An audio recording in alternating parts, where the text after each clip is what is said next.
Guys, ಎಲ್ಲರೂ ಹೇಗಿದ್ದೀರಾ? I hope ಎಲ್ಲರೂ ಚೆನ್ನಾಗಿದ್ದೀರಾ ಅಂತ. ಫಸ್ಟ್ ಎಲ್ಲರಿಗೂ ದೀಪಾವಳಿ ಹಬ್ಬದ ಹಾರ್ದಿಕ ಶುಭಾಶಯಗಳು. ಸೊ ಇವತ್ತು ಏನು ಸ್ಪೆಷಲ್ ಅಂತ ಅಂದರೆ ಎಲ್ಲ ಇಂಡಿಯನ್ಸು ಸೇರಿಬಿಟ್ಟು, like north Indians, south Indians ಎಲ್ಲರೂ ಸೇರಿಬಿಟ್ಟು ನಾವು ದಿವಾಲಿ ಸೆಲೆಬ್ರೇಟ್ ಮಾಡ್ತಾ ಇದ್ದೀವಿ. ಸೊ ಎಲ್ಲರೂ ಸ್ವಲ್ಪ ಕಿಚನ್ ಡಿಪಾರ್ಟ್ಮೆಂಟ್ ತೊಗೊಂಡಿದ್ದಾರೆ, ಸ್ವಲ್ಪ ಜನ ಡೆಕೋರೇಷನ್ ಮಾಡ್ತಿದ್ದಾರೆ. ಸೊ ಬನ್ನಿ ನೋಡೋಣ. ಸಾಯಂಕಾಲ ಇದೆ 4 o'clock. ಇವಾಗೆಲ್ಲ ಪ್ರಿಪ್ರೇಷನ್ ಮಾಡ್ತಾ ಇದ್ದೀವಿ. ಆಚೆ ಕಡೆ ತುಂಬ ಮಳೆ ಮಳೆ ಮಳೆ. ಅವತ್ತು ಇಷ್ಟು ದಿನ ಮಳೆ ಇರಲಿಲ್ಲ, ಇವಾಗಲೇ ಮಳೆ. ಬಟ್ ಹೇಗೋ ಒಟ್ಟಿನಲ್ಲಿ ದಿವಾಲಿ ಸೆಲೆಬ್ರೇಟ್ ಮಾಡಬೇಕಲ್ವಾ, ಮಾಡ್ತಾ ಇದ್ದೀವಿ. ಬನ್ನಿ ಹೇಗಿರುತ್ತೆ, ಯಾವ ಥರ ಇರುತ್ತೆ ಅಂತ ತೋರಿಸ್ಕೊಡ್ತೀನಿ. ಆಯಿಲ್ ಫ್ರೈ ಮಾಡ್ತಿದ್ದೀವಿ. ಕಟ್ಲೆಟ್ ಮಾಡೋದಕ್ಕೆ ಕಟ್ಲೆಟ್ ರೆಡಿ ಆಗ್ತಾ ಇದೆ.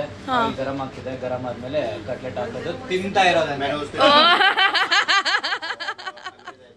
ಇನ್ನೊಂದ್ಸತಿ ಹೇಳು. ಬೆಳ್ಳುಳ್ಳಿ ಕಬಾಬ್ ಮಾಡ್ತಾ ಇರು, ಬೇಗ ಪ್ಯಾಕ್ ಮಾಡು, ಕ್ಲೀನ್ ಆಗಿ ಕೊಡು.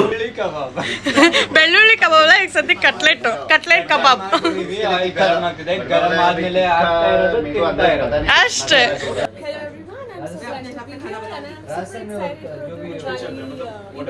So what did you do? Yes. So I made chole. Oh my god, it looks tasty. It will be good. Yeah. Yes. And I helped the junior master Yeah, and chef. she was What you want? So guys, ಇವಾಗ ready ಆಗಕ್ಕೆ ಮತ್ತೆ ಮನೆಗೆ ಹೋಗ್ತಾ ಇದೀವಿ. ಅಡುಗೆ ಎಲ್ಲ preparation ಆಯ್ತು.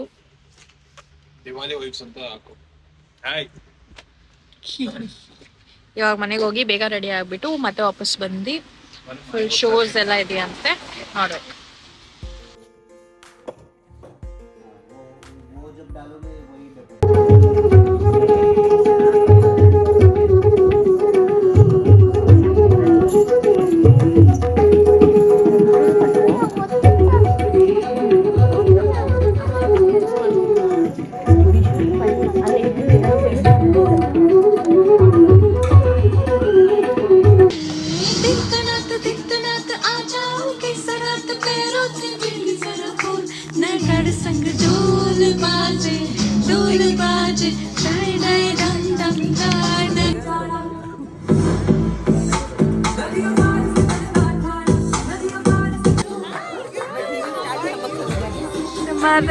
नच के दिखा दो.